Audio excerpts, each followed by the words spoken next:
And on top of that, we've just recently elected a Catholic president, and he is Catholic, he's baptized, he is a member of the family. We've just elected a Catholic president who is diametrically opposed to all of the basic moral principles that are proclaimed by the Roman Catholic Church. Not only abortion and the sanctity of human life, but the sanctity of marriage and this gender silliness. How in the world did that happen? A Catholic. I'll tell you, if he wasn't Catholic, I probably wouldn't be so upset. He's a member of my family. He's the most powerful man in the world. And he is absolutely opposed to the basic understandings that God is the author of life. How in the world did this happen? You want an answer? I'll tell you the answer. Because our bishops have been silent for 60 years through bad catechesis and cowardice. They have barely said a thing. A few papers here and there. They speak of, there's things they could do. You say, well, why don't you do something? I'm just a little diocesan priest. I'm a grunt. They're the apostles. They have the voice. I just work for them at their privilege. They can get rid of me tomorrow.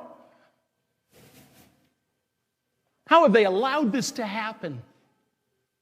What is it that they really believe? How poorly have they educated you? Good Lord.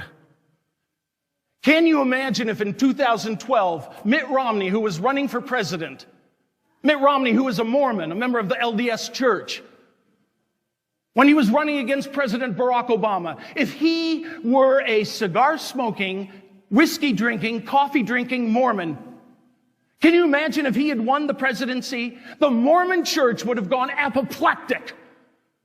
This is not a representation of us. They just would have said, oh, no. No, don't look at him. He does not represent what we believe. Probably would have excommunicated him. But what do our bishops do?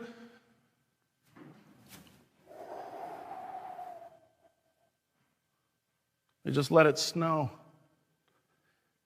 I apologize if it sounds like I'm yelling at you. I am angry. It's a righteous anger, the same righteous anger that Jesus had when he drove the money changers out of the temple. He didn't hate those people, but he was outraged with a sense of righteous anger. Righteous anger means I'm incensed at what you are doing to someone else, and I am called to protect. Woe to me if I don't preach the gospel. I have to stand up for this. Jesus had to stand up for his Father's dignity, so he wanted a clean house. And I have this righteous anger. I'm just tired of this. Angry to the point where I am tempted to say this. If you are pro-abortion, I am tempted to ask you to leave St. Henry Parish. Leave this parish.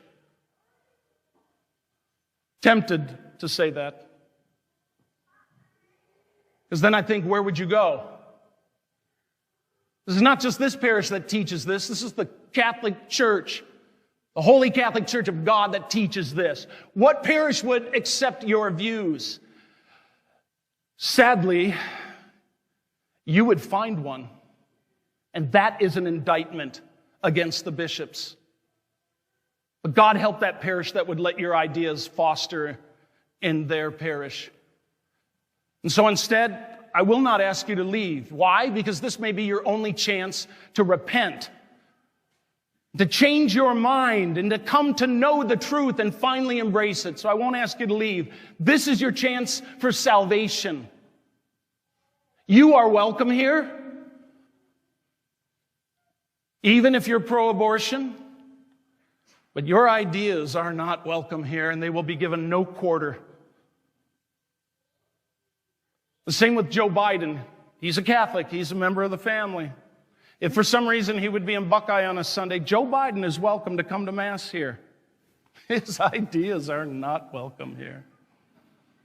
And if you ask me a follow-up question, would you give him communion? No. Over my dead body. Not until he repents. He's a public figure. He needs to publicly repent. And we need to pray for his conversion. He is a member of the family. I will ask you this, though, if you're pro-abortion and you choose to stay, don't give us any money. Keep your money. Why? Because I'm an honest priest. And I want you to have some smidgen of integrity.